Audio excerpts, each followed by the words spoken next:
Welcome to the Intensely Positive Podcast with your host, Kelvin P. Ringo.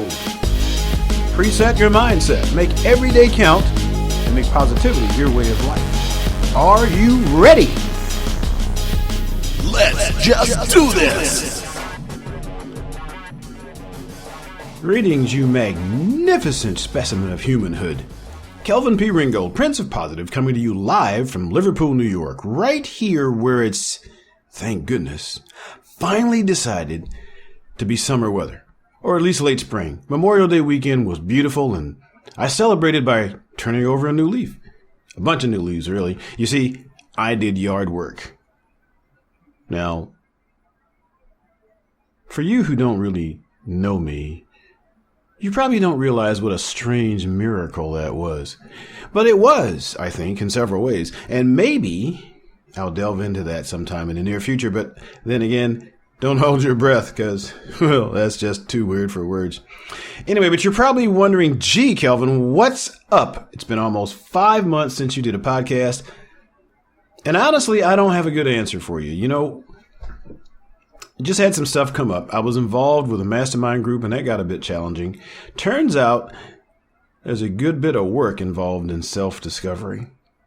And I really think that from time to time, everybody should take a good hard look at what you believe and see if it makes sense to you still.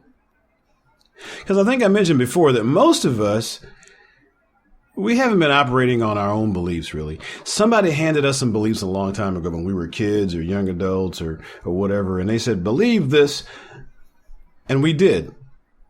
And those have been our foundational beliefs for so long, and a lot of times we never really examine those to see if they actually fit.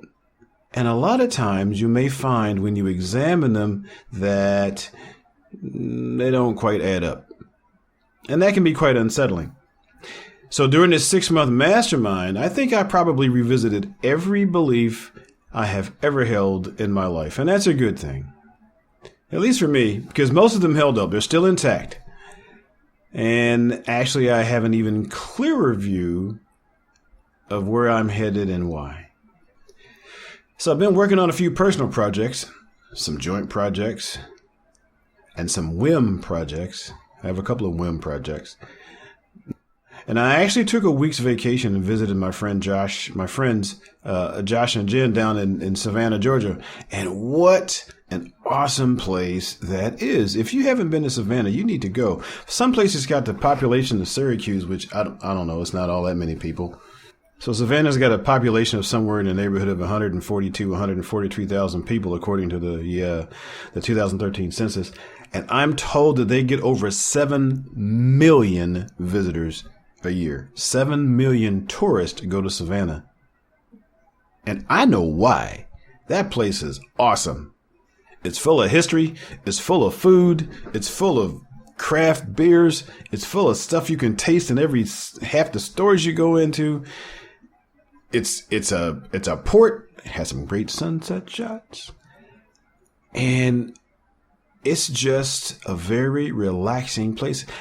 You can even go down to the historic district and you can go to a bar, get a to-go cup, and you can walk around town drinking.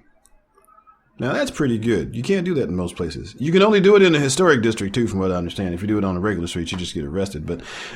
But down there, it's okay. You can just go, have fun, eat, drink in between bars, and have a great time. And I'm going back.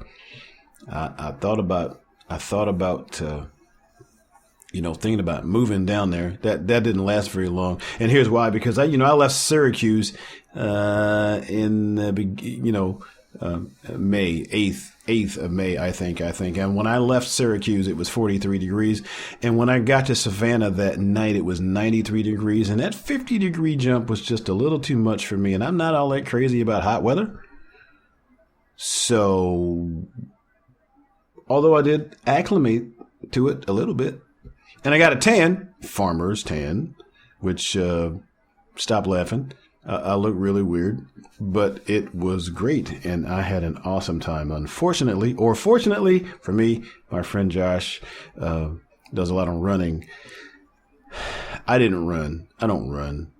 I might get to that later. But right now, he runs. So, but he did get me walking, and I walked because we would park someplace, and since we didn't want to play with parking and stuff down in the historic district, we walked every freaking where. And there's a lot of places to walk. There's like a park every 20 feet, and there's places to stop and drink and go walking and stop and eat and go walking and stop and drink and go walking. And it was just a lot of fun. So I'm going back, and perhaps we can just have a big old party. Maybe I'll throw a seminar down in Savannah and everybody can come and we can just have a good old time together. What do you think? We'll work on that a little bit later. So life is good, and I am back. And what's next? Well, the change of scenery, visually and mentally, was really, really energizing for me. I hadn't had a vacation just to vacate in about 4 years, so I spent a week having fun, eating, drinking, walking, no work. Zero work. You know, I do a daily motivational message called Vitamin K, and I even queued those up for a whole week before I left, and I loaded them so I didn't have to worry about it. It was a complete, no-stress week. And one of the most refreshing things I have ever done. It is very refreshing not having to stress over anything all week except where we're going to eat next, where the next meal is going to come from. What new beer am I going to try as I go sampling around the place? What new beer am I going to sample? They have a lot of beer down there. And I have to make sure. And the other stressful part was, I had to make sure that my Fitbit was charged so I could capture all those steps I was making, because nobody wants to walk that much and not get credit for it, gotta say. So the result of my week is my mind has been pretty much bursting since I got back. Things I avoided before I left, I'm looking dead on right now and staring them down. And I've been more productive probably in the last couple of weeks since my trip than I was probably the whole previous 3 months before my trip. So what's the takeaway? The takeaway is to find a way to get away. Get your nose away from your grindstone. That hurts anyway. Do something that engages your fun side, your creative side, your carefree and joyful side. Spend some time not giving a hoot, or really giving a hoot, like hoot hoot, go party. And just let your mind rest from the routine. And when you get back to the routine, your mind will work better. And you might even feel as great as I do. So let's test it. Go to Savannah for a week. Call me when you get back. Let me know how you're doing. So stay tuned. I've got some things coming up. I'm planning a great interview soon on conquering anxiety, and maybe even some brainstorming calls on increasing your positivity, or increasing your increasing. We're going to increase or increase. We're going to increase your positivity. And if you have an idea for something, because I'm planning some conference calls, send me a note at podcast@intensitypositive.com, and we'll see what we can get started. Plus, I've got a couple of other surprises, but you're going to have to wait on those. So for now, you have yourself an awesome day, and find a time to get away to refresh your active mind and see what sweet wisdom you find. And I'll see you next time.